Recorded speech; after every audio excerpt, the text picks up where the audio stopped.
یہ جو تھے ان کو مغربی تہذیب نہیں پسند تھی، جب بلکہ مشرقی تہذیب یا ہندوستانی تہذیب کے یہ قائل تھے، تو انہوں نے اپنی نظم جو کہ آپ کے نصاب میں شامل ہے کھڑا ڈنر، اس میں بھی انہوں نے مغربی تہذیب جو ہے بوفے سسٹم وغیرہ کی لوگ کھڑے ہو کے کھاتے ہیں، اس پہ انہوں نے طنز کیا ہے۔ تو آئیے دیکھتے ہیں ان کی جو آپ کے نصاب میں شامل ان کا سبق ہے یا ان کی نظم ہے کھڑا ڈنر، اس کے بارے میں اس کا خلاصہ انہوں نے اس میں کیا کہا ہے۔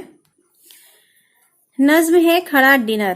کھڑا ڈنر یعنی کہ اس نام سے ہی واضح ہے بوفے سسٹم جو ہوتا ہے کھڑے ہو کر کے کھانے کا جو طور طریقہ مغربی تہذیب۔ تو آئیے ہم دیکھتے ہیں اس نظم میں۔ زیر نصاب نظم کھڑا ڈنر سید محمد جعفری کی ایک مزاحیہ نظم ہے۔ مزاحیہ نظم یعنی کہ ایک مطلب طنزیہ بات کو کسی فن وے میں کہنا، یعنی کہ مزاحیہ انداز میں کہنا کہ سامنے والے کو جو ہے وہ اس چیز کا برا نہ لگے، تو اس کو ہم لوگ مزاحیہ کہتے ہیں۔ اس نظم میں طنز و مزاح دونوں کا استعمال کیا گیا ہے اور شاعر نے اپنے مخصوص مزاحیہ انداز میں جدید دور میں کھانے پینے کا طریقے اور وضع کو اپنے مزاح کا نشانہ بنایا ہے۔ یعنی کہ جو آج کل کے دور میں جو کھانے پینے کا طریقہ جو چل گیا تھا، اس کو انہوں نے اپنی نظم میں ایک طنز اور مزاح کے ذریعے انہوں نے پیش کیا ہے، جسے انگریزی تہذیب میں بوفے ڈنر کہا جاتا ہے۔ کھانے کا یہ طریقہ مغربی تہذیب سے مستعار لیا گیا ہے اور حقیقت یہ ہے کہ ہماری مشرقی تہذیب کے لیے نامناسب ہے، لیکن جس طرح آج کے دور میں مشرقی تہذیب پر ذرائع ابلاغ کے ذریعے حملے ہو رہے ہیں اور عالمی سطح پر جس طرح مغربی تہذیب و معاشرت کے اثرات عام ہوتے جا رہے ہیں، اس کی لہر کھانے کے وضع اور اس کے طریقے پر بھی پڑ چکی ہے۔ یعنی کہ لوگ جس طرح سے مغربی تہذیب کی طرف مائل ہو رہے ہیں اور اپنی تہذیب جو ہے مشرقی تہذیب جو ہے اور اپنا طور طریقہ جو ہے وہ بھولتے جا رہے ہیں، تو ان کو بہت چیزیں جو ہیں وہ بری لگی ہیں، خاص طور سے چاہے وہ کھانے پینے کا ہو، پہننے اوڑھنے کا ہو، ہر چیز پہ مغربی تہذیب جو ہے وہ مشرقی تہذیب یا ہندوستانی تہذیب سے پہ حاوی ہوتی جا رہی ہے، جو کہ شاعر کو اچھا نہیں لگ رہا ہے۔ تو یہ کہنا تو ہر کسی کو چاہتے تھے، لیکن نظم کیا ہوتی ہے، کسی ایک ہی ٹاپک پہ آپ بات کر سکتے ہیں نا، تو اس لیے انہوں نے بوفے سسٹم کو اپنے اس میں ایک مثال کے طور پہ پیش کیا ہے۔ صرف بوفے سسٹم ہی نہیں، مطلب یہ کہنا تو چاہتے تھے کہ ہر مغربی تہذیب کو انہوں نے ناپسند، چاہے وہ پہننے اوڑھنے، ہر چیز پہ جو مغربی تہذیب جو غالب ہوتی جا رہی ہے، تو اس کو یہ ایک طرح سے اس کے بوفے سسٹم کی مثال کے طور پہ بتا رہے ہیں کہ کھانے پینے میں بھی لوگ اب کیا ہے مغربی تہذیب کو اپنا لیے ہیں، کھڑے ہو کے کھانے لگے ہیں، جو کہ ایک بہت ہی نامعقول طریقہ ہے، مطلب اچھا نہیں سمجھا جاتا ہے کھڑے ہو کر کے کھانا۔ چنانچہ آج بوفے ڈنر کا طریقہ بھی ہمارے یہاں عام ہو چکا ہے۔ شاعر کھانے کے اس انگریزی طریقے کو پسندیدہ نظروں سے نہیں دیکھتے ہیں۔ انہوں نے کھڑا ڈنر کے عنوان سے نظم لکھ کر اس کا مذاق اڑایا ہے۔ 5 بندوں یعنی کہ 5 جو مصرعوں کی 5 بندوں کی اس نظم میں انہوں نے بوفے ڈنر میں مصروف شرح کی مختلف تصویریں پیش کی ہیں اور مزاحیہ انداز میں انگریزی تہذیب کے طریقے طعام کا مذمت کیا ہے۔ یعنی کہ ایک مزاحیہ طریقے میں انہوں نے جو بوفے سسٹم کے طریقے سے جو کھانے کا جو ڈھنگ ہوتا ہے، اس کو انہوں نے ایک مزاحیہ ایک فنی وے میں ایک اس پہ طنز کرنے کی کوشش کی ہے یا کیا ہے۔ تو یہ تھا اس چیپٹر کھڑا ڈنر کا مرکزی خیال کا یہ خلاصہ کہ اس میں شاعر آخر کیا کہہ رہے ہیں۔ تو اب آتے ہیں ہم لوگ کوشچن آنسر کی طرف۔ سب سے پہلے جو آپ کی بک میں معروضی سوالات یعنی کہ جو آبجیکٹیو کوشچن MCQ دیے گئے ہیں وہ ہیں، پہلا ہے سید محمد جعفری کی سنہ پیدائش کیا ہے، یعنی کہ وہ کب پیدا ہوئے، آنسر ہے اس کا 1905 میں۔ اگلا سوال ہے سید محمد جعفری کے والد کا نام کیا ہے، آنسر ہے اس کا سید محمد علی جعفری۔ نیکسٹ کوشچن، سید محمد جعفری کہاں پیدا ہوئے، آنسر ہے اس کا لاہور۔ اگلا سوال، سید محمد جعفری کے مجموعے کا کیا نام ہے، آنسر ہے اس کا شوق تحریر۔ اگلا سوال ہے درج ذیل شعرا میں مزاح کے شاعر کون ہے، آنسر ہے اس کا دلاور فغار۔ آپ کی بک میں 4 آپشن دیے گئے ہیں، جو کریکٹ آنسر ہے میں نے اسی کو مینشن کیا ہے۔ پھر اب آتے ہیں نیکسٹ سبجیکٹیو جو شارٹ کوشچنس ہوتے ہیں اس کی طرف۔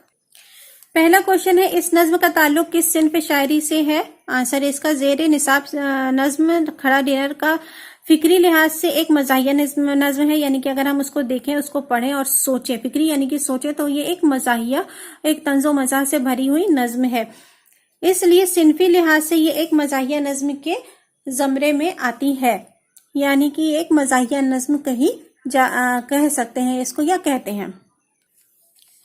سوال نمبر 2 ہے، زیر نصاب نظم میں شاعر نے کھانے کے کس طریقے کار کو طنزیہ نشانہ بنایا ہے، یعنی کہ اس نظم میں انہوں نے کیا طنز کیا ہے؟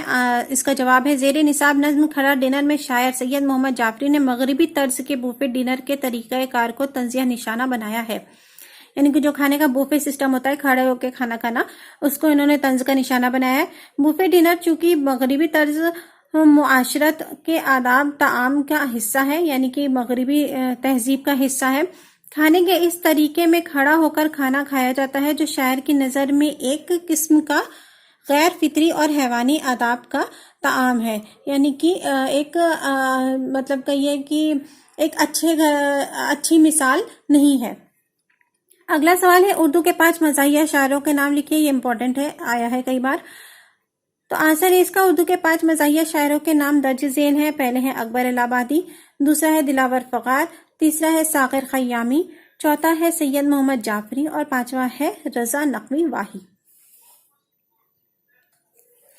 اگلا سوال ہے، دیکھیے 2 طرح سے ہے، پہلا ایک آپ میں شارٹ میں بھی ہے اور ایک لانگ میں بھی دیا گیا ہے۔ سوال کیا ہے؟ سوال نمبر 3 اور سوال نمبر 1۔ سوال نمبر 1 جو لانگ سے ہے اور سوال نمبر 3 جو ہے وہ شارٹ سے ہے۔ سوال کیا ہے؟ سید محمد جعفری کا مختصر تعارف پیش کیجئے، یا پھر سید محمد جعفری کی مزاحیہ شاعری پر 10 جملے لکھیے۔ کیسے بھی پوچھا جائے سید محمد جعفری کے بارے میں، تو میں نے جو آپ کو شروع میں بتایا ہے اس میں سے کوئی 10 یا 5 لائنیں لکھ دینی ہے، اگر شارٹ ہے تو 5 اور لانگ پوچھا گیا ہے تو 10 لائنیں آپ لکھ دیجئے گا۔ یاد ہے جو لاسٹ والا پیرا تھا وہ اس میں کوشچن نمبر 2 جو ہے سید محمد جعفری کا مزاحیہ شاعری پر 10 جملے، اس میں وہ لاسٹ پیرا ضرور لکھیے گا، وہ جو لاسٹ کی 3 لائنیں تھی وہ اس کوشچن کے لیے بہت امپورٹنٹ ہے۔ نیکسٹ کوشچن ہے آپ کے میں، اردو کی مزاحیہ و طنزیہ شاعری سے متعلق آپ جو جانتے ہیں لکھیں، یعنی کہ اردو میں جو مزاحیہ و طنزیہ شاعری ہوتی ہے وہ کسے کہتے ہیں، اس کے بارے میں آپ جو جانتے ہیں وہ لکھیے۔ تو آئیے دیکھتے ہیں اس کا آنسر۔ جواب ہے، عام اصطلاح میں ہنسنے ہنسانے کو مزاح کہتے ہیں۔ مزاح کسے کہتے ہیں؟ مذاق یعنی کہ مزاح، ہنسنے ہنسانا ایک دوسرے کو، وہ کیا کہلاتا ہے؟ مزاح کہلاتا ہے۔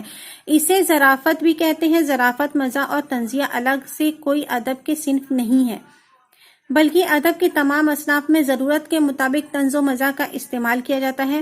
مزاح اور ظرافت کا استعمال بنیادی طور پر ہنسنے ہنسانے کے لیے کیا جاتا ہے، یعنی اپنی باتوں کو لوگوں کے سامنے اس انداز میں پیش کرنا کہ پڑھنے والا بے ساختہ ہنسی آ جائے۔ مزاح کی خصوصیات یہ ہے کہ وہ طنز کی تلخی کو کم کر دیتا ہے، یعنی کہ اگر آپ طنز کسی پہ کرنا چاہ رہے ہیں اور اگر اس میں آپ ہنسی مذاق ملا کے کر رہے تو اس کی جو کڑواہٹ ہوتی ہے وہ کم ہو جاتی ہے۔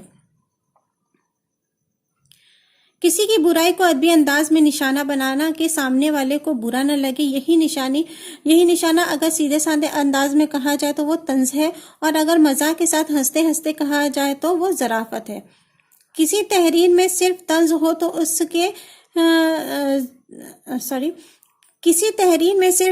تو اس کے غیر دلچسپ اور ناگوار ہونے کا ڈر رہتا ہے، یعنی کہ صرف طنز یا تانے ماریں گے تو کسی کو بھی اچھا نہیں لگے گا، لیکن اگر ہنسی مذاق کے ساتھ آپ کسی کو کڑوی بات بھی بول جاتے ہیں تو شاید وہ اس کو ہضم کر لے یا اس کو اتنا زیادہ برا نہ لگے، اور صرف مزاح بے مقصد ہنسی ٹھٹولے بن کر رہ جاتا ہے، یعنی کہ اور صرف ہنسی مذاق کر رہے ہیں تو اس کا بھی کوئی زیادہ ویلیو نہیں ہوتی ہے، تو آپ کو کوئی بھی ہلکے میں لینے لگتا ہے۔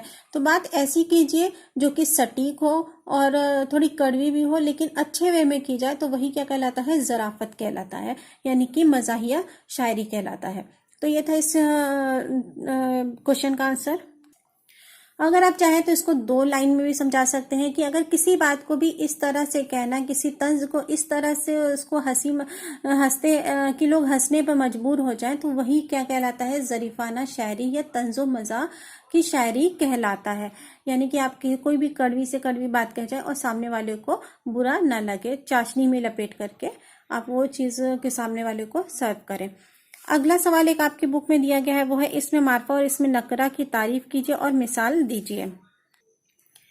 تو اس میں معرفہ کسے کہتے ہیں؟ اس میں معرفہ وہ اس میں ہے، یعنی پراپر ناؤن، وہ اس میں ہے جو کسی خاص آدمی یا جگہ یا چیز کے نام کو ہم کیا کہتے ہیں؟ اس میں معرفہ کہتے ہیں، کسی خاص آدمی، جگہ یا چیز کے نام کو، جیسے احمد، دہلی، ہمالیہ وغیرہ۔